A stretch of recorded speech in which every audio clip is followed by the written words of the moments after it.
ما ته وګورئ تاسو ته ومنله چې د واده په لومبۍ شپه د ملا په مخ کې تا ومنله چې دا ښځه تا قبوله کړې وه او قبوله دې کړه به دومره لفظ وایي دا چا چې واده کړي دی وایي اوج دغه یو ټکی د دې ښځې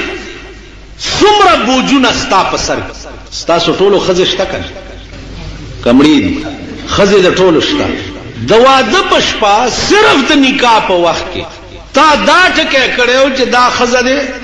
قبوله کړې عام دا چرته سم ملای نکاح تړي نو دا ماضي او حال صیغې پکې ووایي قبوله کړې دې واو قبوله دې کړه نو دی وایي چې او جی قبوله کړې مې واو قبوله مې اوس خو نکاحونه هم ټول چې دی ډیسکو شي اوس خو صیغې میغې پکې نشته خورای ولی کېنئ دا جنۍ او نه پکې صیغې شته نه پکې ماضي شته نه پکې حال شته نه پکې استقبال شته تاسو خیال راکړئ لاړه هغه وخت لاړو چې نکاحونه به د سنت مطابق تړلی کې اوس نکاح ته خیال د چا دی هلته ټول خلک په ګډېدو که نکاح ته خیال وساتي مخې ټول ګډېږي ښځې هم ګډېږي سړي هم ګډېږي هلکان هم ګډېږي بس هلک داسې راکاږي لکه د مردارې تیکې غوندې هله استاد زر کوه ناوخته دی او دا په دې قهر دا ټول ملک اخته نکاح د ټول واده خلاصه ده د ټولې زندګۍ دارو مداري په دې دوو ټکو نو یو ټکي ویلو سره د دې ښځې وګوره د دې جامې د دې علاج دې لکور د دې بچی دا ټول نظام زندگی سنبالول په دې یو ټکی ما قبول کړي واستا په ذمہ فرض شي کنه کدا بیمار شي او وای چې ما ډاکټر لا بوزه تو ورته وای چې ما خو د نکاح په وخت کې دا نه ویل چې زبو ولا داروم کو ته ویلې شي داس یم دله کور وګوره ورور ما خو د نکاح په وخت کې دا نه ویل چې دله بز کورم ګوره جامې ولا راوړ ما خو جامې نه منل نه چې تا ما قبول کړه لازمی نتیجه ده دې ستا په دماغ کې د وړاندې نه پرتای چې ما قبول کړه ټکه یوازې دا نه ده چې زب ور سره شپه تیره کوم او بیا بل تا ور کوم دا بزي نه ما قبول کړه دا معنا چې زما ټول بدن په حرکت کې وي ترغه پوري چې مثال نه وتی د دې خزې د خدمت لپاره ټول بدن ته دانش ویل چې دا کار نه کوم دا دغه سي مثال دی د لا اله الا الله محمد رسول الله چې لا اله الا الله دی وی علماء محققین وای چې لا سمان لا هغه ټکه چې کدی لا سره الا الله نو نو دی لا به د خدای ټوله خدای په خپل لپیټ کې اغسته لا معنا هیڅ نشتا الا الله سره کار جوړ نو لا دا ډېر خطرناک لفظ تاسو خیال راغلی نو لا اله چې تاوي د ټول کائنات نه انکار نشتا معبود برحق الا الله مگر د خدای ذات چې دا دی وي او دې منلو نو داغه ټول احکامات ستا په سر انبار دغه چې تا ومنل چې نشته بلې څوک بغیر دغه واجب الوجود نه کدینوم دغه ذات ته دغه ارڅ ستا په سر انبار منل خو ډېر خطرناک شی دی یو سړی مرګ وکړو گواه پې نشته د پولیس کسټډي کې ورغه مرګ له والو ما نه دی کړی زی صاحب قید میت شي او اخلاص لا ما نه دی کړی سړی مړ کو خو چې لا وي خلاص او کوي چې ها اعتراف یو کو چاو دا سړی ما وجلې دی د پانسای په ګړګړو باندې خپل ځان نه لاس تړ تاسو خیال راغلی نو عزیزانو یو خو نه منل دي آسان شي خو چې دی وي چې الا الله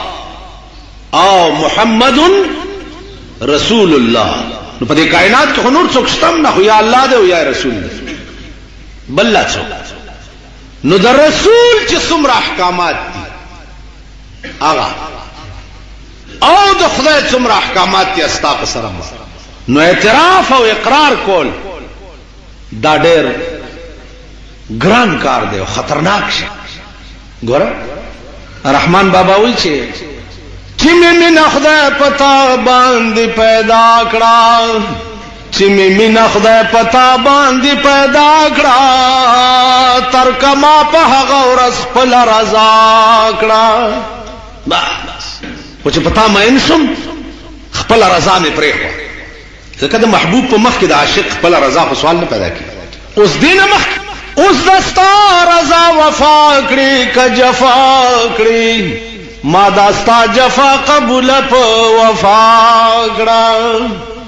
اوس تا خوښه ښه کې که بد کې، خو که ته بد کې هم زه به وایم چې ښه دی. په ظاهر به بدي. ایوب علیه السلام 18 کاله په کټ کې پروت او 18 کاله به وی الحمدلله وہ ډیر بیمار ہے ویل بہر کے ارزیار میں رسد نے کوست د یار د لاسه دی والله کدا بیماری ز په صحت نه ور زما عزیزانو چې دی ومنله نو احکامات الهیه چې دي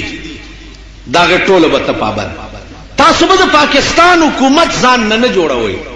د پاکستان حکومت لا بل ورځي د ایران صدر راغله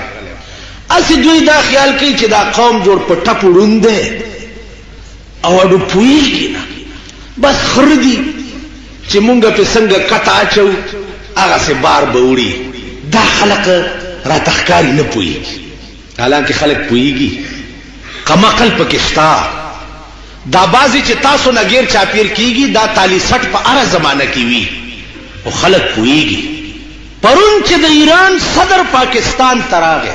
داغه په دعوتونو مجلسونو کې که خیالو کوي خزه نوي شریکي سوچم کړی دی ورته خاوري په ډنګ نه وایي نه پته داغه په مجلسونو کې خزه نوي شریکي. دا ولی زکا چې یوازې پاک ایران دوستی زنده باد دا مسلمانی ده.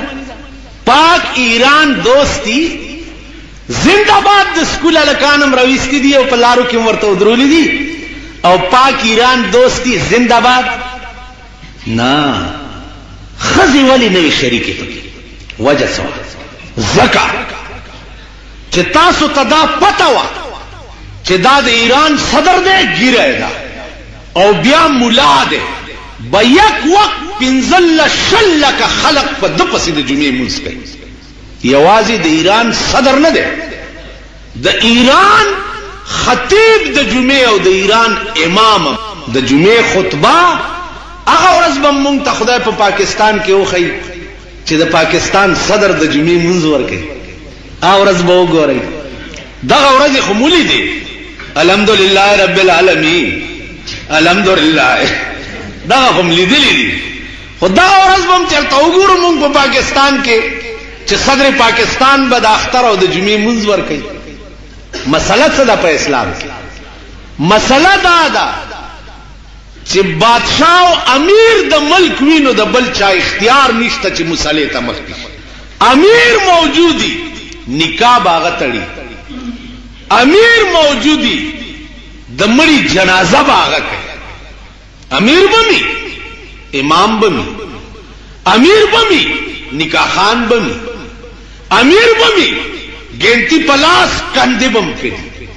افسوس کوم بعضی خبرې فلسفي غوندوي زمون خلکو عقل او سمجھ کې ناراضي. که تاسو خیال وکئ د 1,40,000 پیغمبرانو راتلل دنیا ته څه د پاره اوس مونږ خو عام طور دا وایو چې لکه تبلیغ کولو خدای لارې خو دې خلکو ته نه د پیغمبر د راتلو غرض داو چې د قوم د دماغ نه د حاکمیت نشه وباسي، د قوم د دماغ نه دا وباسي چې انسان هم ګینه حاکم کېدی شي. دا د قوم د دماغ نه وباسي. حاکم انسان نشي کېدی، حاکم صرف د پروردگار ذات. انسان به څه حاکم نو چې د قوم مزاج دا جوړ شي، مزاج چې حاکم د کائنات صرف د خدای ذات ته صرف. نو پیغمبر به بیا څه وي؟ پیغمبر به وي چې تاسو وپېژنئ چې حاکم خدای دی. نو اے صحابه زم ستاسو غوندې انسان په دې خبره پوهیږئ چې دا وپېژنئ چې حاکم د خدای ذات دی، انسان حاکم نه. نو زم ستاسو غوندې بنی آدم. انما انا بشر مثلکم یوحى الی. قرآن ورته وایي چې اوس دوی ته ووایا چې تاسو وپېژنئ چې حاکم د خدای ذات دی، بل څوک حاکم پس مکه نشي کېدی. اوس ورته ووایا پیغمبره چې انما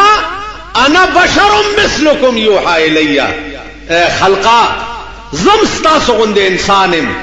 ما او تاسو کې فرق دا دی چې زه چې څه وایم نو ما ته د اسمان نه وحی کیږي. تاسو خیال راغی؟ عملی طور بیا پیغمبر دنیا ته وښوده چې حاکم د خدای ذات ته حاکم زه نه یم. نو چې زه حاکم نه او حاکم بل دی نو زه به په تا باندې اظهار د فضل څنګه کوم، ځان به در باندې غټ څنګه ثابتوم، ځان به در باندې اوچت څنګه ګڼم، ځکه چې زه حاکم نه. نو عملی طور ورته پیغمبر بیا وښوده. په غزوه خندق کې مورچې کنستې، نو پیغمبر پکې ګنتی اغستې و مورچې کنستې. په بدر او په احد کې غزا کوله، دم تور راغستې و صحابه سره شانه په شانه غزا کوله. د صحابه به جامې شلیدلې وي، د پیغمبر به داغي نه زیاتې وي. صحابه به د لوګي خېټې پورې کاڼي تړلې وو، نو پیغمبر به چې لمن اوچته کړ نو هغه به د یو په ځای دوه کاڼي خېټې پورې تړلې. په غزوه خندق کې صحابه وویل چې یا رسول الله نن درې ورځې د روټۍ نشته، خېټې پورې امکان یې ځکه تړلې چې ملام ټیټه نشي. پیغمبر ورته لمن داسې کړو ما ته وګورئ چې وې کته هغه دوه کاڼي خېټې پورې تړلې. ستاسو څه خیال دی چې تاسو به روټۍ نه خوړلې او پیغمبر به ګینې موړي؟ نه، زه به تاسو سره یو شان. انصار د مدینې خلک مورچې کني اوږي دي، خپل مرګري او کافر ورته راغله دا مسلمانی ده، مورچې هم کني او نن درېمه ورځ د چې روټۍ هم نشي. راځئ یار څه ډېر دي. هغې ورته د مورچو نه سر را بهر کړو، ورته یې څه وایي؟ وایي راځئ روټۍ هر څه ډېر دي. نو هغې ورته وایي چې نحن الذین بایعوا محمدا، نحن الذين بايعوا محمدا على الجهاد ما بقينا ابدا. نحن الذين بايعوا محمدا، مونږ هغه خلک یو چې مونږ د پیغمبر بیعت او لاس کې لاس په څو وعده یې خېده. على الجهاد ما بقينا ابدا، مونږ هغه سره بیعت په جهاد کړی دی، مونږ هغه سره بیعت په روټۍ نه دی کړی، مونږ هغه سره بیعت د سر بازی لګولې ده په میدان کې، مونږ هغه سره بیعت د روټۍ د پاره نه دی. تاسو خیال راغی؟ نو عرض مې دا و چې د انبیاو خصوصیت دا چې تاسو په قوم وپېژنئ دا چې حاکم څوک دی او حاکم چاته وایي. حاکم صرف د پروردگار ذات دی. دا لاندې عارضي طور چې چاله حکومتونه ورکړي دي دا امتحان دی، دا ابتلا ده. دا د دنیا بادشاہان په قیامت کې برانی ولی تاسو ما څه لپاره د ځمکې حکمرانان کړي وي؟ څه لپاره؟ دې دپاره مې د ځمکې حکومت درکړی و چې د غریب آه در نه مال را نشي، او تاسو نه د غریب آه مال راغو نو په خپل ذات مې د قسمی کبم پرېږدم. دا عارضي طور امتحانات دي. که یو حاکم دا وایي چې زما ملک افلاس دی، غربت ته غریبی ده، نرسی چاته چې ستا د وس نه بار دي او چاته څه نرسی، نو دا خو دې په وس کې دي که نه چې کوم شی قوم خوري یا به تم خوري، چې کوم لباس قوم اغوندي یا به تم اغوندي، چې په کوم بنگله کې او په کوم قسم کور کې قوم اوسېږي هغې کې به تم اوسې. دا خو ستا مقابله کې تا سره لنډ چې کوم هندو حکومت دی عملي طور دا ثابته کړې ده. عملی طور ورشي بنگلې وګورئ، ورشي موټرې وګورئ، ورشي سوزکۍ وګورئ، ورشي سایکلې وګورئ، او د هغې بود و باش وګورئ او د هغې خوراک وګورئ. عملی طور ثابت ہے استاوی ہم کو تو میسر نہیں مٹی کا دیا بھی اور گر پیر کا بجلی اور چراغوں سے ہے روشن ما تا خود خاور ڈیوا نہیں چیزے بلکم و پرانا کے لگ کے نما اور گر پیر کا بجلی اور چراغوں سے ہے روشن تا مناسب نہیں دیتا مسلمانی نہیں ہوئی اس پدی آیتی کریمہ کی تاسو گو رہے زدہ ثابت اول غوارم چی روح زان لے و مستقل جسم قرآن کریم کے اللہ فرمائی چھے ان الذین کذبوا بآیاتنا اغا کسان چھے کم تکذیب کئی زمون پایاتونو باندے قرآن کریم تا غلط و دروغ ہوئی یاد پخوانو عربو پشان قرآن کریم تا دا شاعر شعر ہوئی واستکبروا عنها لا تفتح لهم ابواب السماء دا قرآن کریم تکذیب کئی دا دین اعراض کئی دے پورے ٹوکے و مسخری کئی نو لا تفتح لهم ابواب السماء اللہ فرمائی کہ ملائکی سو وقت کی دوی مڑکی او ددی روح ملائکی راوالی او اسمان تے روڑی نو لا تفتح لهم ابواب السماء ددی روح تبدا اسمان دروازے نلری کی کتا سو خیالو کئی دروازہ اغا شیطل رکی گی چکم شہ دروازہ کی ننوتل غور معلومی کی دا چی روح ملائکو سروی او دا یو مستقل جسم دے نو اللہ فرمائی چی دی روح تبا دا اسمان دروازے نلری کی دروازے نلری کی دخوی پریدا ولا يدخلون الجنت دوی بجنت تم داخل نش حتی ترغی پورے دا دوی جنت تا دخول با ترغی پوری نکی گی یلجل جمل فی سم الخیات چوخ ننوزی دستن پا سم کی کہ خیالو کی دستن دا سم چی چا کی تار ننباس دا سمر تنگ سورے نو کہ اس عقل نکار والی نو دستن پا سم کی تار ہم چی نظر لگ گڑوڑی نو پکی سڑے نشیا چولے نو دا دغستن پا سم کی بیا اوخ ننوتل دا عقل منی دا عقل نبار خبر